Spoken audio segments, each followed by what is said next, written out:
My name is Bibek Adhikari. I am an English instructor. In today's class, we are going to solve the writing portion of Unit 4, that is, how to write a CV. So, let's begin. Let us start by learning what a CV is. Now, the first thing that we should know is CV, also known as resume, is a short document. So, let's define it. So, what is a CV or a resume? It is a short document describing your education, work history, etc. that you give an employer when you apply for a job. So what's a CV? In brief, a CV is a short document describing your education, work history, etc. that you give an employer when you apply for a job. So that is what a CV or resume is. CV also contains a list of achievements. So you may have many achievements. All you have to do while writing a CV is you need to list them all down. So CV contains a list of achievements. Another use of CV is it is used to describe a short description of things that have happened. So CV can also be defined as a short description of things that have happened. CV can also be defined as a short account of one's career. So a short account of one's career and qualifications. Career and qualifications prepared typically by an applicant for a position, right? So CV is prepared by an applicant. Good. Now let's go and understand how to write a good CV. Okay, let us now start by learning how to write a CV. And before that, we need to learn how long should a CV be. So the length is in question. How long should a CV be? That is the question. So a standard CV in the United Kingdom, in the United States, and anywhere around the world should be no longer than 2 sides of A4. So the length is 2 sides of an A4 paper. CV should not be longer than that. The thing that should be noted while drafting a CV is you must include the main facts. If your CV is just 1 page, that's fine. Sometimes even 1 page CV is fine. But the employers should know all the relevant information about you. Some medical or academic CV may be longer depending upon your experience, but that's fine. That's no hard and fast rule. So for now, what you can keep in mind is a CV could be a page long or it could be 2 sides of an A4 paper. Considering that you are some kind of a research person and have done a lot of researches and you need to include all those researches in your CV, then CV is obviously going to be long. But that is an exception. So that's all about the length of the CV. Now let's understand what to include in a CV. Now another question is what to include and what not to include. Now let's start by listing out all the different things that you should include in your CV. The first one is obviously contact details. Your employer is going to be very happy with you and he or she wants to contact you. Now, what does he need? He needs your contact details, right? So include your full name, include your home address, include your mobile number, include your email address. So you need to include your full name, your home address, your mobile number, and your email address.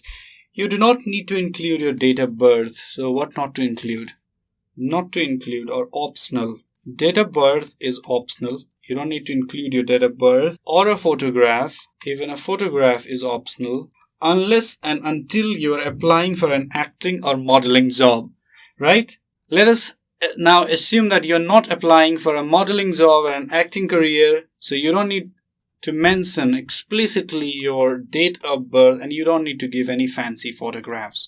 So in the contact details section, all you need to write is your address, your full name, your mobile number, and your email address. That much would do. Now let's go to the second section, what to include. The second thing that we should include is what we call profile. Now what's a profile? The thing that you should include is called profile. Now profile is placed at the beginning of the CV. Your profile is a concise statement that highlights your key attributes or reasons for deciding to work in a particular field. So it is nothing but concise statement that highlights who you are. So it is just like your profile, like a Facebook profile. It highlights who you are. All you need to do is you need to pick out a few relevant achievements and skills. Not all, just a few. So pick out a few achievements and skills. pick out a few relevant achievements and skills, not all. Don't brag here right now, right? So these achievements and skills must clearly articulate your career aims. It must focus on sector you are applying to, as your cover letter will be job specific. So if you're applying for an engineering job, don't write that you have done some gymnastic trainings, because that's irrelevant, right? It has to be very job specific. It has to be job specific. Let's say you have done a master's in playing ping pong, who knows? And including that in some kind of marketing job would not be an added advantage, because that would do nothing, right? Another thing that you should keep in mind is you should always keep your profile short and snappy. Very short, very snappy. I believe 100 words is the perfect length. So that's all about profile. What's a profile? It's a concise statement that highlights who you are. You need to include a few relevant achievements and skills, and it should be very job specific.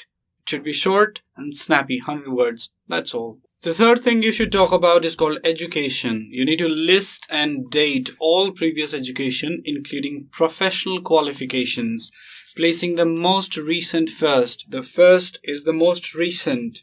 Don't write SLC in the first. Don't write +2 in the first.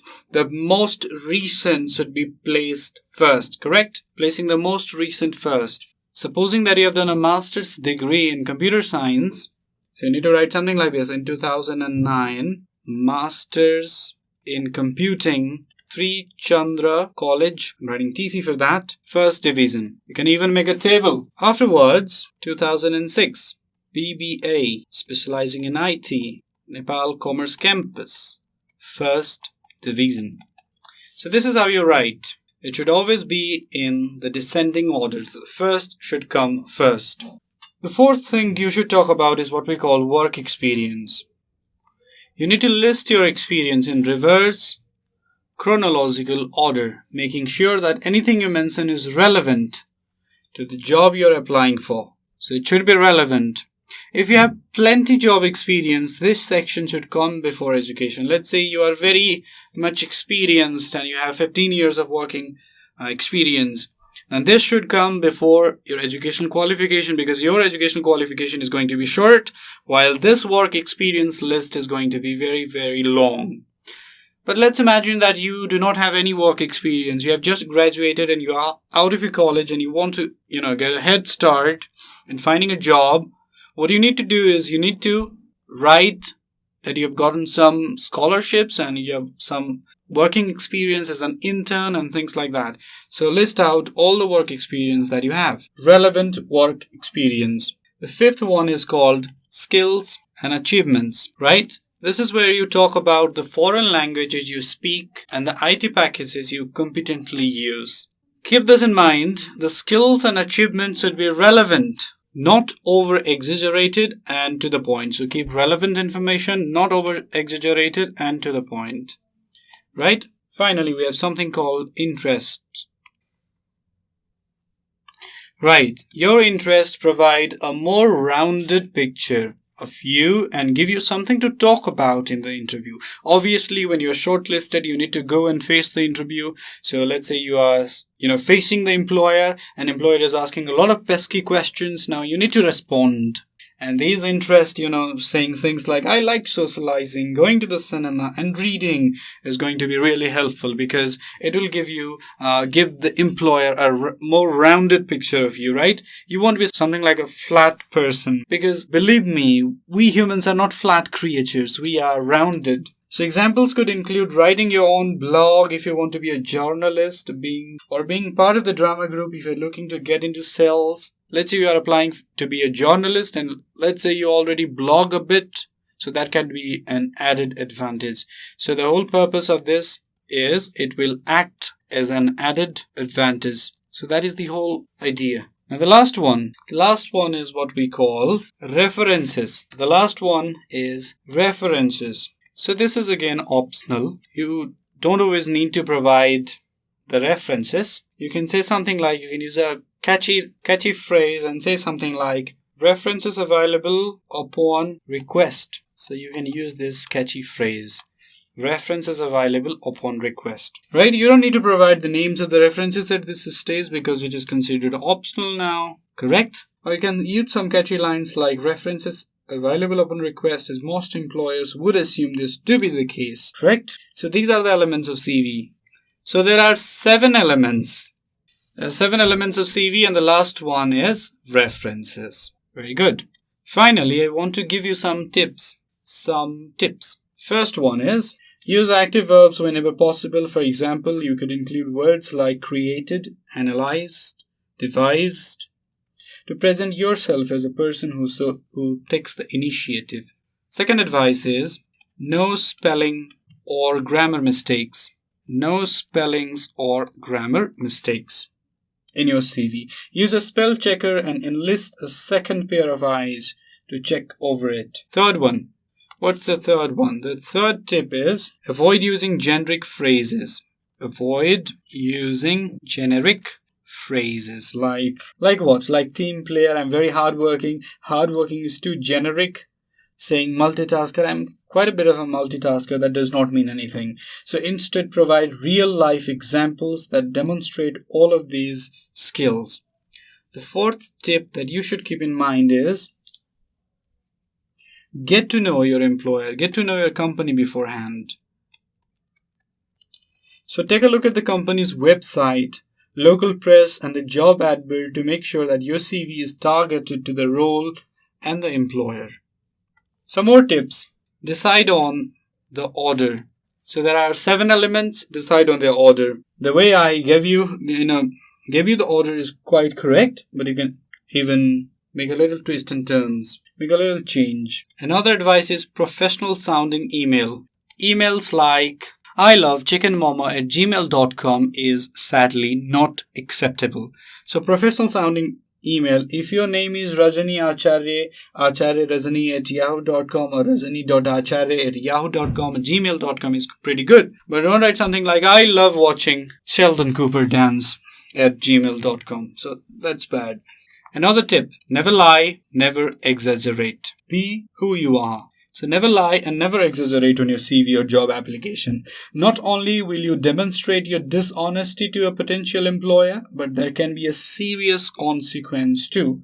For example, let's say you have got a GPA 3.2 and you said that you have got a GPA of 3.8 is classified as degree fraud and can be resolved in prison sentence, correct? So don't alter anything. If you've got a 2nd division, write that you've got a 2nd division. Don't write that you've got a 1st division because who knows? You may end up being in a jail. Number 8. If you're posting your CV online, if it's an online CV, don't write your home address. So don't write your home address because it could be targeted by fraudsters. The last piece of advice that I want to give you is include a cover letter. Right. You should always include a cover letter unless the employer states otherwise. So it will enable you to personalize your application to the job. You can draw attention to a particular part of your CV, disclose a disability, or clarify gaps in your work history. You can find out how to write a persuasive cover letter in the internet, of course.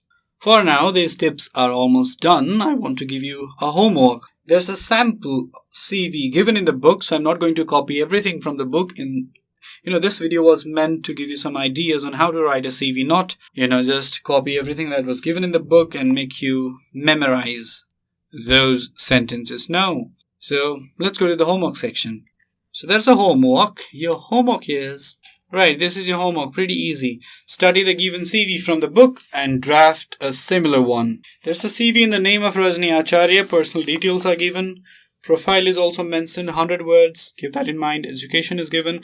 Education is wrong, the SLC should never come in first. First you should write BBS, this book is utterly absurd, I must say. Work experience, should come in descending order. It is in descending order. Good. So interest, dancing, traveling, conducting researches is no good. Be very specific. Write the specific interest. Additional information, this is okay. References are given. Okay, they're fine. No problem with that. So use these ideas and draft a similar CV. With this, we have come to end of today's class. If you have any questions or suggestions regarding this video series, feel free to write us at learning@deerwalk.edu.np. Thank you.